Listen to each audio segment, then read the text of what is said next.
নারী এশিয়া কাপের সেমিফাইনালে টাইগ্রেসরা বাংলার মেয়েদের দাপটে উড়ে গেল মালয়েশিয়া।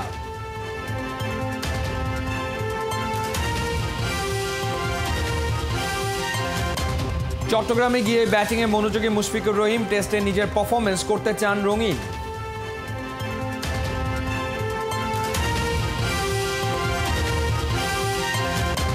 ফিফা প্রীতি ম্যাচে জয় তুলে নিল বাংলার মেয়েরা, ভুটানকে গোল বন্যায় ভাসালো ওরা।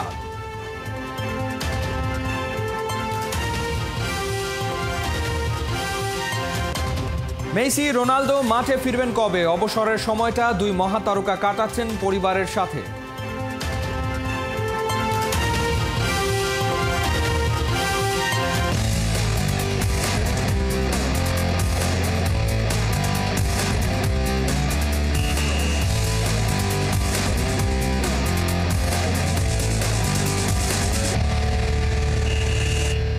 স্বাগত খেলা যুগে, আপনাদের সাথে আছি আমি ফাহিম রহমান। বড় জয়ে নারী এশিয়া কাপের সেমিফাইনালে বাংলাদেশ গ্রুপ পর্বে নিজেদের শেষ ম্যাচে মালয়েশিয়াকে 114 রানের বিশাল ব্যবধানে হারিয়েছে টাইগ্রেসরা।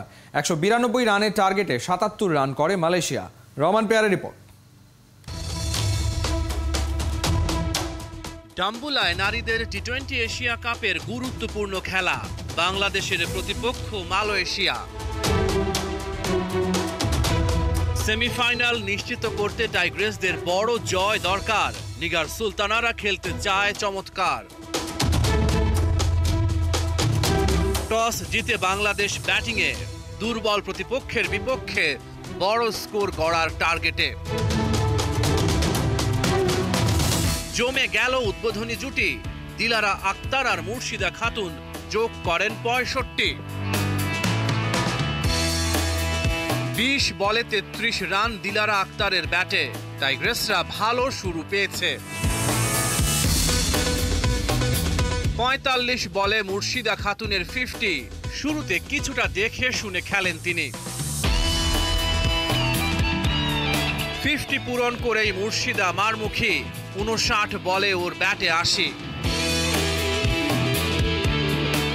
এরপর দায়িত্ব নিজের কাঁধে তুলে নেন নিগার সুলতানা। 34 বলেই পান অর্ধশতকের দেখা। কাপ্তানের ব্যাটে 62, 5টা 4 আর 2টা ছক্কা হাঁকান তিনি।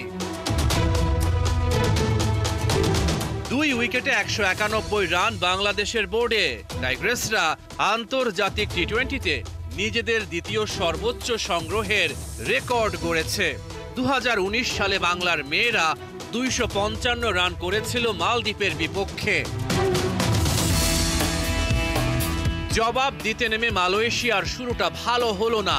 শুরুতেই আঘাত হানেন জাহানারা। 43 রানে 3 উইকেট হারিয়ে ম্যাচ থেকে ছিটকে পড়ে মালয়েশিয়া। সর্বোচ্চ 20 রান এলসা হান্টারের ব্যাটে। বাংলাদেশ একের পর এক উইকেট তুলে নিয়েছে। 77 রানের বেশি করতে পারেনি মালয়েশিয়া। বাংলাদেশের হয়ে 2 উইকেট শিকার করেন নাহিদা। 114 রানের বড় জয় পায় বাংলা। সেমিফাইনাল নিশ্চিত করে টাইগ্রেসরা। রহমান পেয়ার, 71। অক্টোবরে বাংলাদেশে বসতে যাচ্ছে নারী টি-20 বিশ্বকাপের নবম আসর। তবে চলমান অস্থিরতায় ঢাকা আর সিলেটে এই ইভেন্ট আয়োজন করা যাবে কিনা তা নিয়ে জেগেছে শঙ্কা। কলম্বোয় সবশেষ আইসিসি বোর্ড সভায় এই প্রসঙ্গে হয়েছে আলোচনা। গোটা পরিস্থিতি নজরে রাখছে আইসিসি। এদিকে ভারতীয় দলের পাকিস্তান সফর চূড়ান্ত না হলেও আইসিসির এজিএমে পাশ হয়েছে চ্যাম্পিয়ন্স ট্রফির বাজেট। বিস্তারিত পার্থবণিকের রিপোর্টে। আইসিসির বার্ষিক বোর্ড সভা, ইস্যু অনেকগুলা। চ্যাম্পিয়ন্স ট্রফি, নতুন সদস্যের অন্তর্ভুক্তি, নারী বিশ্বকাপে দল বৃদ্ধি, সদ্য সমাপ্ত টি-20 বিশ্বকাপের মূল্যায়ন। কিন্তু সবকিছুকে ছাপিয়ে অনানুষ্ঠানিকভাবে আলোচনায় বাংলাদেশ। অক্টোবরেই ঢাকা আর সিলেটে মাঠে গড়াতে যাচ্ছে নবম নারী টি-20 বিশ্বকাপ। চলমান পরিস্থিতিতে বাংলাদেশে আদৌ কি সম্ভব হবে ওয়ার্ল্ড কাপ আয়োজন করা? ভারতীয় গণমাধ্যম আইসিসির এক বোর্ড সদস্যের বরাতে জানিয়েছে, গোটা বিশ্বের যেখানেই খেলা হচ্ছে সেখানকার পরিস্থিতি নজরে রাখছে আইসিসির নিজস্ব দল। তাই বাংলাদেশের পরিস্থিতির উপরেও আইসিসির নজর আছে। যেহেতু বিশ্বকাপের বাকি এখনো 3 মাস, তাই এরই মধ্যে পরিস্থিতির উন্নতি আশা করছে আইসিসি। এদিকে আলোচনায় ছিল চ্যাম্পিয়ন্স ট্রফি। কলম্বোর এই মিটিংয়ে পাশ হয়েছে চ্যাম্পিয়ন্স ট্রফির বাজেট। তবে ভেন্যু ইস্যু এজেন্ডায় না থাকায় এ নিয়ে কোনো ডিসকাশনই হয়নি। আর এর ফলে চ্যাম্পিয়ন্স ট্রফিতে ভারতের অংশগ্রহণ নিয়ে আরও বেড়েছে অনিশ্চয়তা। পিসিবি সূত্র গণমাধ্যমকে জানিয়েছে, অংশগ্রহণকারী কোনো দেশই ভেন্যু হিসেবে পাকিস্তানকে নিয়ে আপত্তি জানায়নি। ভারত আসবে কি আসবে না এ নিয়ে পাকিস্তানও আগ বাড়িয়ে কোনো কথা তোলেনি 4 দিনের এই বার্ষিক সভায়। এদিকে পিসিবি প্রধান মহসিন নাকভির সাফ কথা, ভারত না আসলে সেটা তাদের লিখিতভাবে জানাতে হবে। অন্যদিকে সভায় উপস্থিত বিসিসিআইয়ের প্রতিনিধি বল ঠেলে দিয়েছেন আইসিসির কোর্টে। জানিয়েছেন, চ্যাম্পিয়ন্স ট্রফি কোনো দ্বিপাক্ষিক সিরিজ নয়, তাই আইসিসি বোর্ড সভায় পিসিবির সাথে আলোচনার কোনো সুযোগই ছিল না। যেহেতু চ্যাম্পিয়ন্স ট্রফির বাকি এখনো 7 মাস, তাই ভেন্যু ইস্যুটা আইসিসি দেখভাল করবে। এছাড়াও 2028 লস অ্যাঞ্জেলেস অলিম্পিকে ক্রিকেটের অন্তর্ভুক্তি কিভাবে সর্বোচ্চভাবে কাজে লাগানো যায় তা নিয়ে আলোচনা হয়েছে আইসিসির সভায়। সিদ্ধান্ত হয়েছে, যুক্তরাষ্ট্র ও ওয়েস্ট ইন্ডিজের সদ্য সমাপ্ত টি-20 বিশ্বকাপের রিভিউ করবে আইসিসির 3 পরিচালক। তৃতীয়ত, 2026 টি-20 বিশ্বকাপে 8 দলকে সুযোগ দিতে আঞ্চলিক বিন্যাস করা হয়েছে। শেষের দিকে 2030 নারী টি-20 বিশ্বকাপে দল সংখ্যা 12 থেকে বাড়িয়ে 16 করার সিদ্ধান্ত নিয়েছে আইসিসি। 2026 নারী বিশ্বকাপে কোয়ালিফাই করার জন্য কাট অফ ডেট নির্ধারণ করা হয়েছে চলতি বছরের 31 অক্টোবর। পার্থ বণিক, 71। ঢাকা থেকে চট্টগ্রামে গিয়েই মুশফিকের ম্যারাথন ব্যাটিং, ঘণ্টা 4 ছিলেন সাগরিকার নেটে। তার উইলোর মুভমেন্টেই ফুটে উঠেছে আসছে টেস্টগুলোতে রানের বন্যা বইয়ে দিতে চান। মুশির রমন নিবেদন আর চনমনে ভাব দেখে অনুপ্রাণিত ক্যাম্পের তরুণ ক্রিকেটাররা বুধবার চট্টলার প্র্যাকটিসে যোগ দেননি শান্ত ও লিটনরা। সাইফুল রূপকের রিপোর্ট। শঙ্কার কালো মেঘ কেটে যাচ্ছে। চট্টলায় মুশফিক মিরাজদের শরীরী ভাষা সেই বার্তাই দিচ্ছে। ক্রিকেটার মুশি খানিক সময়ের জন্য যেন মেসির রূপে। ফুটবল নিয়ে কত কারসাজি, গা গরমের খেলায় সতীর্থদের সঙ্গে সেই চনমনে। দেশের সবচেয়ে সিনিয়র ক্রিকেটারের এমন রূপ চাঙ্গা করে দিতেই যথেষ্ট বাংলাদেশ টাইগার্স আর হাই পারফরমেন্সের তরুণ ক্রিকেটারদের। সেই চিরচেনা পুরনো গল্পই নতুন করে বলার পরিস্থিতি, অর্থাৎ দুই দলের কেউ মাঠে আসার আগেই নেটে একলা চলো নীতিতে মুশি। শক্ত করে ফিতা বেঁধেই আসছে টেস্ট চ্যালেঞ্জগুলো জিততে ঝাঁপিয়ে পড়েছেন মিস্টার ডিপেন্ডেবল। জহুর আহমেদ চৌধুরী স্টেডিয়ামের মধ্য মাঠে নেটে থ্রোয়ারের ছোড়া বলে ক্লাসিক সব শট। বিদেশিদের ডেলিভারিতে দুর্দান্ত টাইমিং করে যে লাল বলের সুতা খুলে দিতে মরিয়া মুশি, অনুশীলন দেখে ভালোভাবেই তা আঁচ করা যায়। অগাস্ট থেকে ডিসেম্বর দেশে সাউথ আফ্রিকার বিপক্ষে 2 টেস্ট, অ্যাওয়েতে Pakistan, Bharat, West Indies challenge. নিশ্চিত করেই বলা যায় এইসব ম্যাচগুলোর পিচে পেসারদের জন্য ফায়দা কম থাকবে। ব্যাটারদের পাশাপাশি স্পিনাররাও স্পটলাইট কাটতে পারে। তাই হয়তো চট্টলার নেটে স্পিনের বিপক্ষে ফিট মুভমেন্ট, ডিফেন্স আর ড্রাইভ আরও ঝালাই করতেই বেশি মনোযোগী ছিলেন মুশফিক। চারদিকে টি-20-র বাজনা, কিন্তু একটা সময় সব ক্রিকেটারের স্বপ্নই ছিল দেশের পক্ষে টেস্ট খেলা, 100টা টেস্ট খেলা।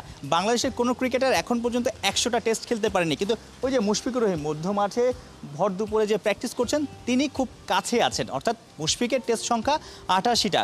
এই বছর আগামী 4 মাসে বাংলাদেশ আরও 8টা টেস্ট খেলবে। অর্থাৎ মুশফিক যদি সুস্থ থেকে আগামী 8টা টেস্ট খেলেন তাহলে তার টেস্ট সংখ্যা দাঁড়াবে 96টা। কিন্তু এই যে বছরের শেষ দিকে ওয়েস্ট ইন্ডিজের মাটিতে দ্বিতীয় টেস্টে যদি তিনি থাকেন এবং তখন তার একটা আক্ষেপ হবে যে 96টা হয়েছে, ওই ম্যাচেই হয়তো 100টা হতে পারতো। কারণ এই বছরের শুরুর দিকে মুশফিক শ্রীলঙ্কার বিপক্ষে ইনজুরি থাকায় 2টো টেস্ট মিস করেছেন। আবার 2 বছর আগে ওয়েস্ট ইন্ডিজ সিরিজে তিনি কিন্তু 2টো টেস্ট খেলতে পারেনি। তাহলে হয়তো এই বছরে মুশফিকের 100তম টেস্ট হতো, এই মাইলস্টোনে চলে যেতেন মুশফিকুর রহিম। তবে সামনে যে চ্যালেঞ্জগুলো আছে, বাংলাদেশ টেস্ট চ্যাম্পিয়নশিপে এমনিতে আসলে ট্র্যাক রেকর্ড ভালো না। মুশফিক নিশ্চয়ই চাইবেন সিনিয়র ক্যাম্পেইনার হিসেবে দেশে বিদেশে সবখানে দারুণ পারফরমেন্স করে, দারুণ ব্যাটিং করে দলটাকে আপার হ্যান্ডেই রাখা। মুশফিক, মুমিনুল, মিরাজ, তাইজুল কেউই ছিলেন না টি-20 দলে, তাই দীর্ঘদিন ওরা ম্যাচ প্র্যাকটিসের বাইরে। সবারই জানা নেট আর ম্যাচের মধ্যে রাত দিনের পার্থক্য। ম্যাচে চাপ সামলে পারফর্ম করতে হয়, প্রতিপক্ষ চ্যালেঞ্জ ছুড়ে দেয়। অবশেষে ম্যাচ সিনারিও পেতে যাচ্ছে লাল বলের ক্রিকেটাররা। বৃহস্পতিবার ও শুক্রবার সাগরিকা স্টেডিয়ামে গড়াবে বাংলাদেশ টাইগার্স ও এইচপির মধ্যকার 2 দিনের ম্যাচ। টাইগার্সের পক্ষেই খেলবেন টেস্ট দলের খেলোয়াড়রা। সাইফুল রূপক, একাত্তর, চট্টগ্রাম। জিসান কি অজিদের চমকে দেবেন ডারউইনে? অস্ট্রেলিয়ার বিগ ব্যাশের দলগুলোর বোলারদের বল পিটিয়ে নিজের সামর্থ্যের জানান দিতে চান জিসান আলম।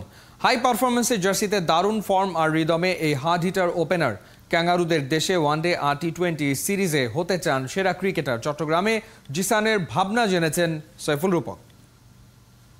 কার মতো ব্যাটিং করেন আসলে? আমি আমার নিজের মতনই ব্যাটিং করি। কাউকে ফলো করেন? আমার ফেভারিট প্লেয়ার রোহিত শর্মা, লিটন দাস। হয়তো 1-2 দশক পর তরুণ কোনো ক্রিকেটার বলবেন, আমি জিসান আলমকে ফলো করি, তার মতোই উইলোর ঝড় তুলতে চাই। অনূর্ধ্ব 19 পেরিয়ে এইচপিতে সাবেক ক্রিকেটার জাহাঙ্গীরের ছেলে ভয় ডরহীন ধুন্ধুমার ব্যাটিং দেখিয়ে হইচই ফেলে দিয়েছেন। ঢাকা প্রিমিয়ার লিগের পর এইচপির প্র্যাকটিস গেম 22 গজে নিয়মিত 150-200 স্ট্রাইক রেটে ব্যাটের জাদু দেখাচ্ছেন। অস্ট্রেলিয়ায় হাই পারফরমেন্সের সিরিজে ব্যাটটাকে তলোয়ারের মতোই চালাতে চান জিসান আলম। সিচুয়েশন বুঝে কি পাওয়ার হিটিং করে, নাকি আপনার স্টাইলই থাকে যে যেরকমই বোলার থাকুক, যেরকমই উইকেট থাকুক, আপনার কাজ হলো যে পাওয়ার প্লেতে দ্রুত রান করা? না, তেমন কিছু না, just merit of the ball খেলার চেষ্টা করি, বাজে বলগুলো পানিশ করার চেষ্টা করি, ভালো বলগুলো সিঙ্গেল বা ডিফেন্স করার চেষ্টা করি, স্ট্রাইক রোটেট করার চেষ্টা থাকে আমার। বিগ ব্যাশের টিমগুলো, বিগ ব্যাশের প্লেয়াররাও থাকবে ওখানে আসলে বলা যায় একটা আন্তর্জাতিক স্টেজে পারফর্ম করলে আপনার অন্যরকম একটা কনফিডেন্স বাড়বে। সেই জায়গাটাতে আসলে অস্ট্রেলিয়া ট্যুর নিয়ে প্ল্যানটা কি? হ্যাঁ, অবশ্যই অস্ট্রেলিয়া ট্যুর নিয়েও একটা ভালো প্ল্যান আছে আমার ওদিকে। আমি ওদিকে সেরা প্লেয়ার হওয়ার চেষ্টা করবো ইনশাল্লাহ, ভালো ব্যাটসম্যান, সেরা ব্যাটসম্যান হয়ে আসবো ইনশাল্লাহ। চেষ্টা থাকবে আমার, ওদিকে একটা ভালো টুর্নামেন্ট হবে, ওদিকে ভালো কিছু করতে পারলে নিজের জন্য অনেক ভালো লাগবে, অনেক প্রাউড ফিল করবো নিজের উপর। টি20তে 200-র আশপাশে রান করতে হয়, আবার যদি ওয়ানডে ক্রিকেট বলেন এখন 350 করেও আসলে সেভ না। সেই জায়গাটাতে ওপেনিংয়ে এরকম আপনার মতো ব্যাটিং আসলে কতটা ইম্পর্টেন্ট? হ্যাঁ, অবশ্যই, যেহেতু বড় টোটাল যদি চেস করতে দরকার, তখন একটা ভালো স্টার্ট যদি আমরা দিয়ে দিতে পারি ওপেনাররা, তাহলে ওটা ইজিলি আমরা চেস করতে পারবো। যেমন টি20 যদি 180 রানের একটা টার্গেট থাকে, তখন যদি আমরা পাওয়ার প্লেটা খুব ভালোভাবে ইউজ করি, তাহলে ইজিলি আমরা ওই ম্যাচটা জেতা সম্ভব। 7-8 মাস আগেও জিসানের ব্যাট একদমই নীরব ছিল যুবদল এশিয়া কাপ জেতে, অথচ এই ওপেনারের ছিল না বলার মতো কন্ট্রিবিউশন। জানুয়ারিতে যুব বিশ্বকাপে অফ ফর্মের কারণে একাদশ থেকে ছিটকেও যান। খারাপ সময় পেছনে রেখে এখন দুর্বার ছুটছেন এই hard hitter. Asia cup, world cup খেলার পরে আমি অনেক হার্ডওয়ার্ক করছি, কাজ করছি নিজেকে নিয়ে, যে কোন দিকটা আমার উইক ছিল, কী জন্য আমি আউট হয়ে যেতেছিলাম রিয়ালি, ওটা নিয়ে কাজ করছি। সেই জন্য আলহামদুলিল্লাহ আমি এটা ফল পাচ্ছি। কীরকম কোন জায়গায় কী ধরনের কাজ করেছে? যেমন একটু বল সিলেকশনে একটু প্রবলেম ছিল, সেগুলো নিয়ে কাজ করছি। তারপর পাওয়ার হিটিংটা একটু বেশি কাজ করেছি ওটা নিয়ে। এখানে অনেক সিনিয়র প্লেয়ার আছে, ন্যাশনাল টিমের প্লেয়ারও চিটাগাঙে যার তাদের সাথে ছিলেন। কোচ বা সিনিয়র প্লেয়াররা কে কীরকম টিপস দিয়েছে বা কতটুকু সাহস দিয়েছে আপনাকে? হ্যাঁ, সবাই আলহামদুলিল্লাহ অনেক ভালো অ্যাডভাইস দিচ্ছে আমাকে, বিশেষ করে মমিনুল ভাই, মিরাজ ভাই, তাইজুল ভাই, এবাদত ভাই, সবাই আমার সাথে অনেক কী বলেছে? না, বলছি যে তুমি এটা কিপ কন্টিনিউ করতে থাকো, খুশি হওয়া যাবে না। এবং অস্ট্রেলিয়া একটা ভালো টুর্নামেন্ট, ওদিকে বলছে যে তুমি নিজেকে প্রুভ করার জন্য ওদিকে ভালো খেলতে হবে। অনেক প্লেয়াররা দেখা যায় 2-3 ম্যাচে রান না পেলে তাদের পরের দেখা গেল স্ট্রাইক রেট নেমে যায়। সেই জায়গাটাতে আপনার স্টাইলটা কি থাকবে? অবশ্যই, যেহেতু এটা ন্যাচারাল, ওটাই আমি রাখার চেষ্টা করব। যদি 2-3টা ম্যাচ খারাপ হয়, ওটা আমি ব্যাক করার চেষ্টা করবো ইনশাল্লাহ। মারমুখী ওপেনারের তালাশে জাতীয় দলের কর্তারা, তাই অস্ট্রেলিয়ায় হাই পারফরমেন্স স্কোয়াডের সিরিজে জিসানের দিকে চোখ রবে নির্বাচকদের। সাইফুল রূপক, একাত্তর, চট্টগ্রাম। বাংলার নারীদের আজ যেন জয় জয়কার। ফিফার প্রথম প্রীতি ম্যাচে সাগরিকার হ্যাট্রিকে ভুটানের বিপক্ষে 5-1 গোলের জয় পায় বাংলাদেশ নারী ফুটবল দল। থিম্পুতে সন্ধ্যা 6টায় মাঠে নামে দুই দল, তবে 13 মিনিটের মাথায় গোলকিপারের ভুলে বাংলাদেশের জালে বল পাঠায় ভুটানের ডেকি ইয়াংডন। এর আগে ভুটানের বিপক্ষে কখনোই হারেনি বাংলাদেশ, তাই প্রথমার্ধে ভুটানের এগিয়ে যাওয়ায় হারের সংখ্যা তৈরি হলেও দ্বিতীয়ার্ধে বাংলাদেশের নারীরা ছিল অ্যাটাকিং মুডে। প্রীতির বদলি নামা সাগরিকা করেন হ্যাট্রিক, সাবিনা খাতুন ও ঋতুপর্ণা করেছেন একটি করে গোল। প্রথমার্ধে হতাশাজনক ফুটবল খেলা বাংলাদেশের মেয়েরা দ্বিতীয়ার্ধে গুছিয়ে উঠে চেপে ধরে ভুটানকে। কোনো রকম অঘটন ছাড়াই বাংলাদেশ পায় 5-1 গোলের ব্যবধানের জয়। MLS অল স্টার্স বনাম মেক্সিকান লিগা অল স্টার্সের ম্যাচ থেকে ছিটকে গেলেন মেসি সুয়ারেস। কবে মাঠে ফিরবেন জানানো হয়নি ক্লাবের পক্ষ থেকে। এদিকে সৌদি প্রো লিগের নয়া মৌসুম শুরু হচ্ছে আসছে মাসে। অবসরের এই সময়টা পরিবারের সাথেই কাটাচ্ছেন মেসি, রোনালদো। কোহিনুর কণা রিপোর্ট।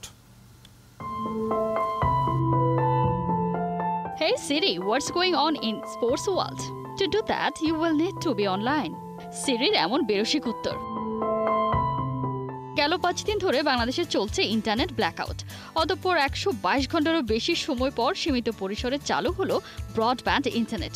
সিগন্যাল পেতেই শুরু ব্রাউজিং। আহা, তোমাকে দেখেছি সেই কবে, কোনো এক বৃহস্পতিবার। তারপর 1 কোটি বছর হয় দেখি না, এমনটাই যেন ভাবছিল সবাই।